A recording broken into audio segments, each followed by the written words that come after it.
Salut à tous, la team OL, dans le même show pour OL Fan TV. Très heureux de vous retrouver toujours dans ce confinement, dans cette prolongation du confinement, toujours aux abords de ma résidence. Voilà, je suis dans ma résidence, voilà, stay at home comme on dit. Voilà, restez chez vous, c'est absolument important, on ne le répétera jamais assez. Avant de débuter cette nouvelle vidéo OL Daily Mercato, n'hésitez pas à rejoindre mon Instagram. Je ferai un live avec vous dès les 100 abonnés dépassés. C'est OL Fan TV sur Instagram. Et les gones, j'en profite aussi de cette vidéo pour vous dire, ce soir, il y aura un petit live à 21 h, mais je vais le programmer sur ma chaîne YouTube. Soyez là nombreux, c'est toujours très sympa de pouvoir discuter avec vous. Comme je vous l'ai dit, nouvelle vidéo OL Daily Mercato. Il y a des pistes de scouting, même si, comme je vous l'ai dit précédemment, la cellule de recrutement va être vraiment remise à plat, puisqu'on annonce Florian Maurice et Jérôme Bonicel en partance du côté de Rennes. Donc l'OL va devoir vraiment se réorganiser, notamment autour de Juninho. Et il y a des rumeurs scouting, peut-être déjà traitées par Juninho, voilà, puisqu'on nous dit que cette rumeur scouting viendrait de Juninho, puisqu'il adore le profil du joueur. Il s'agit de Maximilian Wöber, 22 ans. Ça vous dit peut-être rien, mais en tout cas, c'est un élément clé de l'équipe des Red Bull de Salzbourg, une équipe qui a fait mal en Ligue des Champions, notamment à Naples et à Liverpool. Il a été un élément essentiel de cette équipe. Ils ont été reversés en Europa League, où ils ont pris une sacrée claque contre l'Eintracht Francfort, 4-1. En tout cas, Maximilian Wöber, c'est, allez, on va dire encore aujourd'hui, peut-être une étoile montante du football européen. Peut-être encore un jeune très prometteur, puisqu'il n'a que 22 ans. C'est un défenseur central gauche, qui peut jouer aussi latéral gauche, mais qui a déjà aujourd'hui pas mal d'expérience. En tout cas, il est à tort ou à raison. Après, est-ce qu'il a eu aussi sa chance complètement dans lesquels il est passé? On n'en sait rien. En tout cas, défenseur central gauche, comme je vous l'ai dit, 1m88, 82 kg, un très beau gabarit. Son contrat qui expire en 2024, il est estimé à 9 millions d'euros. C'est un joueur qui pourrait se négocier aux alentours de 15 millions d'euros. En Ligue autrichienne, il a fait 14 matchs, 2 passes décisives. En Champions League, il a fait 6 matchs, donc toutes compétitions confondues, c'est 28 matchs, 630 minutes de jeu, 2 passes décisives pour lui et une note moyenne en Champions League sur le site whoscored.com que j'adore à 7,02, ce qui est très bon. Alors, comme je vous ai dit, quelqu'un qui est très chevronné déjà pour ses 22 ans. En 2017, il signe à l'Ajax Amsterdam, lui qui a été formé au Rapid de Vienne. Il joue 40 matchs et en janvier 2019, il s'engage avec le FC Séville. C'est notamment Julien Escudé, ancien défenseur français de Séville, qui est chargé aujourd'hui des prêts au FC Séville, qui voit en lui un gros avenir. Je ne sais pas si on fait la liaison, il voit en lui quelqu'un d'avenir, quelqu'un qui a été extrêmement bien formé, notamment au Rapid Vienne, et surtout qui a été dans une école de football, comme il dit, assez impressionnante, qui est l'Ajax Amsterdam. Il s'y connaît, Julien Escudé, avec l'Ajax, puisqu'il a joué pour l'Ajax. Voilà, il voit en lui un futur grand défenseur, mais il aura besoin d'un temps d'adaptation. C'est lui aussi qui le dit, mais vraiment, il voit un grand avenir pour ce joueur-là, mais seulement après 8 matchs de championnat, eh bien, il sera mis de côté puisqu'il a eu une énorme blessure au genou, au ménisque. Donc c'est déjà la fin de l'aventure pour lui au FC Séville. Il signe alors à Salzbourg en août 2019, il y a 1 an et demi à peu près. C'est le transfert le plus cher de l'histoire du championnat autrichien avec 12 millions d'euros. Et Jesse Marsch, l'entraîneur de Salzbourg, en fait un de ses éléments clés, cette équipe avec Wang. Vous savez, j'avais fait une vidéo, ce Sud-Coréen qui pourrait lui aussi s'engager à l'Olympique Lyonnais l'été prochain, avec aussi Holland, Kevin Broad Holland, qui était lui transféré au Borussia Dortmund, mais il fait partie de cette équipe, grosse équipe de Salzbourg qui joue un très beau football. Eh bien, ce joueur-là, il a fait preuve vraiment d'un bon sens de l'anticipation. Quand vous le regardez, allez voir une vidéo de ce joueur-là, très élégant, mais qui a un bon sens de l'anticipation. Très bon sens des interceptions, très bon jeu de la tête puisqu'il est grand.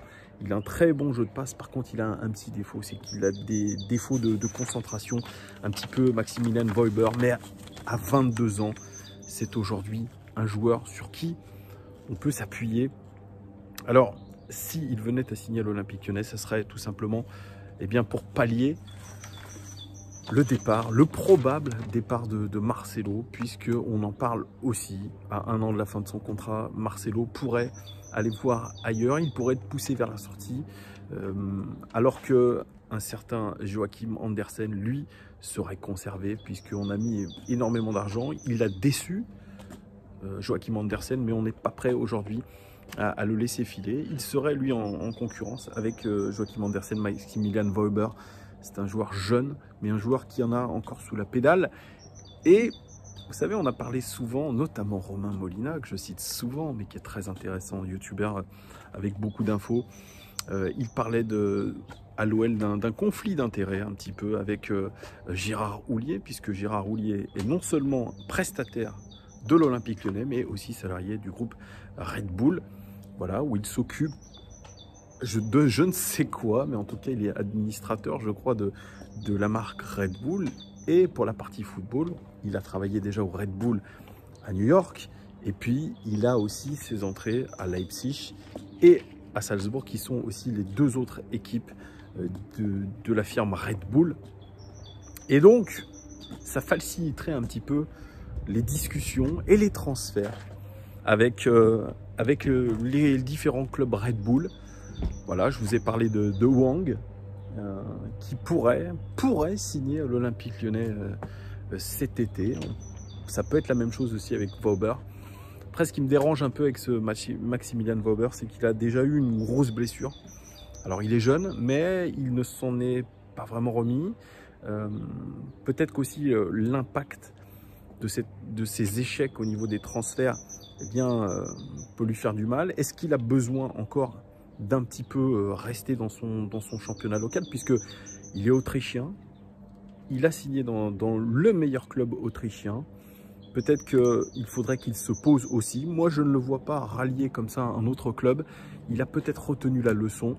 Voilà, c'est trop peu. Il est resté trop peu à l'Ajax Amsterdam. Il est resté trop peu à Séville. Et aujourd'hui, il serait bon qu'il s'installe un peu plus dans la durée dans un club. Et le fait pour moi de venir à l'Olympique Lyonnais, c'est encore bousculer sa progression. Il a besoin vraiment de s'installer dans un club comme l'avait fait Jason Denayer, qui était miné par les blessures, qui avait connu énormément de clubs avant de venir à l'Olympique Lyonnais et de vouloir s'y imposer et d'être très bon. Donc aujourd'hui, voir Maximilian Wöber quitter Salzbourg, ça me paraît un petit peu utopique. Et il n'y aura pas vraiment de valeur ajoutée pour l'Olympique Lyonnais, en tout cas à ce stade. Mais vous le savez, l'OL veut faire de la plus-value, veut faire un petit peu, comment dire, du trading de joueurs. Et il pourrait acheter, oula, je me fais attaquer, il pourrait acheter un joueur, un bon joueur quand même, un bon défenseur qui a encore de l'avenir. Il pourrait l'acheter avec 15 millions d'euros, ce qui est plutôt une somme très correcte sur le marché des transferts, une somme qui pourrait même être revue à la baisse vu la crise financière qui nous attend, qui va être sans précédent.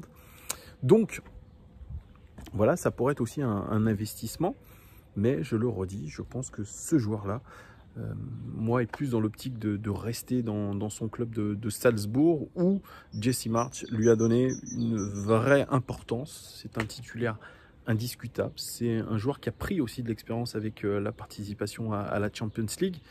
Voilà, mais il était aussi dans des clubs européens, que ce soit l'Ajax ou Séville. Mais là, il a pu participer vraiment à une belle aventure, à une très belle aventure cette saison avec Salzbourg. Je vous l'ai dit, il a été noté 7,02 en Ligue des Champions. C'est absolument dément, notamment une note de 7 sur 10 sur le site WhoScored contre Liverpool au match retour. Donc c'est plutôt du très lourd. C'est un défenseur qui commence à avoir une vraie fiabilité et qui, si il est mis en confiance, peut vraiment faire mal. Mais comme je vous l'ai dit, voilà, moi je ne pense pas qu'il quitte Salzbourg. Est-ce que j'en voudrais à l'Olympique Lyonnais? Non, il nous faut plus un élément d'expérience. Marcelo faisait office d'élément d'expérience. Moi je le redis, je n'ai rien contre Marcelo. Au contraire, je trouve que c'est un très bon joueur. Donc voilà, pour moi, ce ne serait pas une vraie bonne recrue. Je ne miserai pas sur Maximilian Wöber. Je le laisserai encore un petit peu à Salzbourg et je me mettrai sur lui uniquement, peut-être là en fin de saison prochaine. Voilà, dites-moi vous ce que vous pensez de Maximilian Wöber. Allez voir sur YouTube pour ceux qui ne connaissent pas. Dites-moi ce que vous en pensez. Est-ce que vous le feriez venir à l'Olympique Lyonnais ou pas? Voilà, j'attends vos petits commentaires sur la vidéo et je vous dis à ce soir, 21 h, pour un nouveau live de confinement. Ça sera le 11e. À très vite les gones. Ciao!